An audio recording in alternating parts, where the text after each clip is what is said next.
Montaigne's On Democritus and Heraclitus is a very short but very interesting little essay where he probes the idea of, emotional objectivity and emotional distance from something that you're studying.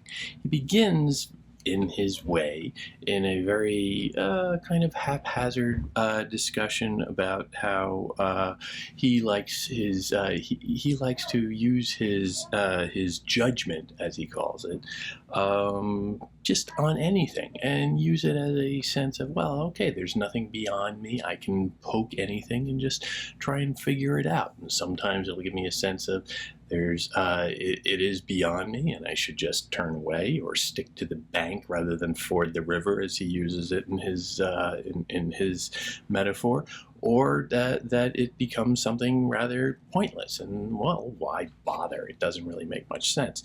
And it's this little set. It is a bold assertion of the power of his intellect and the power of his reason to engage with any subject and start to think about it. But really what he's talking about here, I think, is the objectivity, the ability to objectify any field of knowledge and try and make sense of it.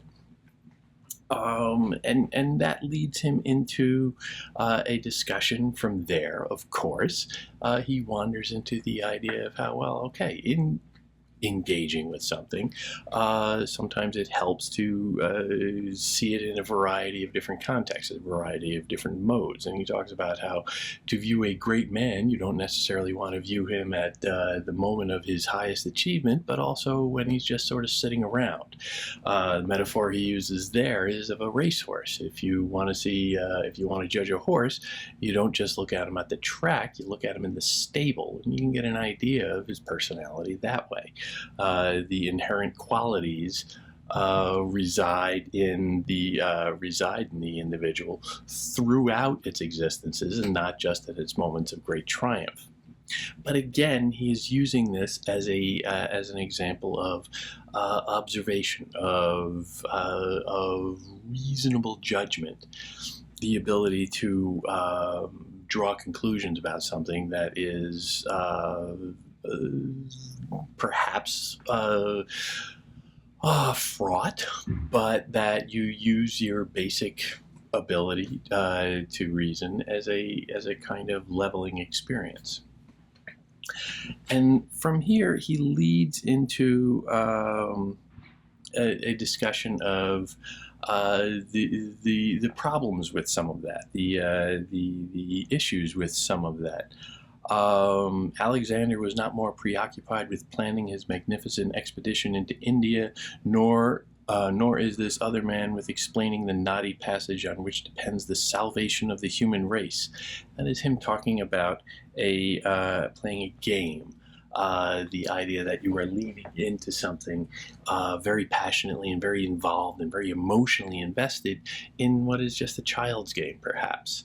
So the ability to judge someone in moments of great import or great moment, that is a very variable thing, and you can't necessarily take the same assumptions out of every circumstance, because you're seeing how one person in two very different, let's say, two very different circumstances in terms of the global importance of something, how they behave, and you can judge them accordingly.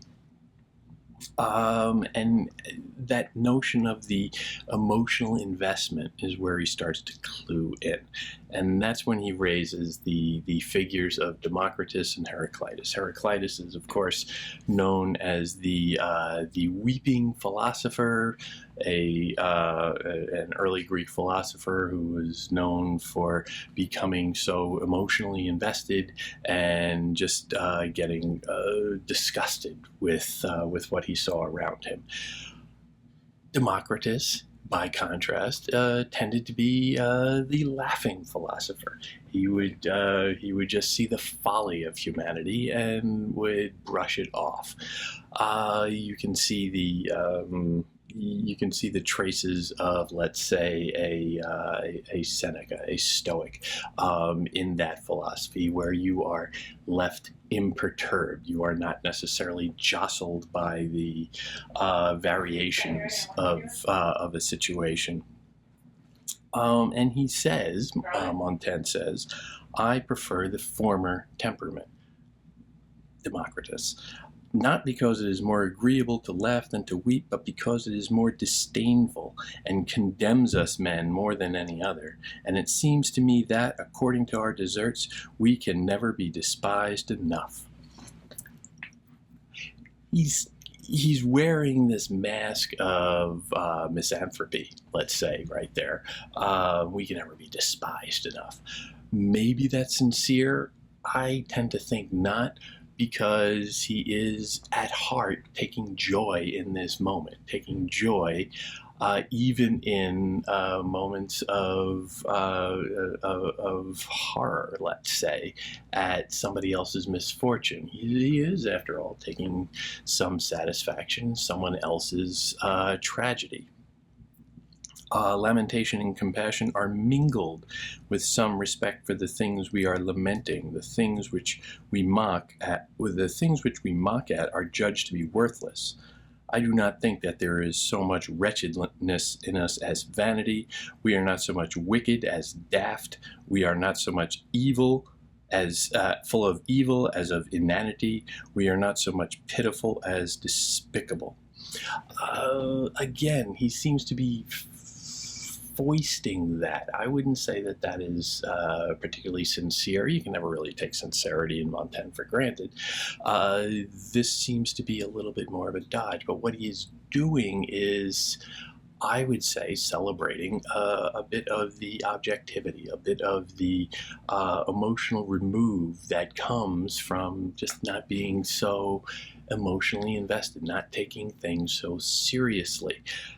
When you do that, you preserve your ability to observe. You preserve your ability to judge from a place of equanimity, from a stoic remove, the ability to stand back and judge and use your own faculties as a fair arbiter, and the ability to laugh is part of that. It is do you succumb to the tragedy of life, to the horrors of life, or to the horrors and tragedies of someone else's life? Do you become so emotionally invested in their tragedy as to become crippled by it? Or can you hold back just a little bit?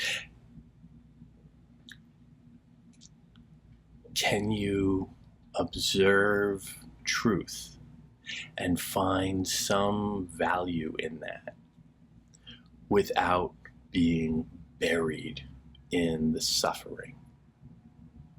What is the good of suffering? For Montaigne, he's not really a sufferer by nature. He is a good-hearted soul, and he wants to find joy, and he's seeking joy at all times. And he can be mighty disgusted with the human race, and he can be outraged by this, that, and so many other things. But he always, always seeks and retains and jealously guards his ability to laugh, his ability to find joy, or at least to use joy, to use humor, to use the ability to laugh as an avenue of communion with other people. Because while it is a way of breaking off, it is also a way of experiencing their life and not staying blind to it, or not becoming blinded by it. For Montaigne, laughter is a tool for cracking open the world and looking at it. And yeah, protecting your ability to judge it and observe it and make some decisions about it. But it's ultimately the only tool we have for engaging with life without becoming crushed by it.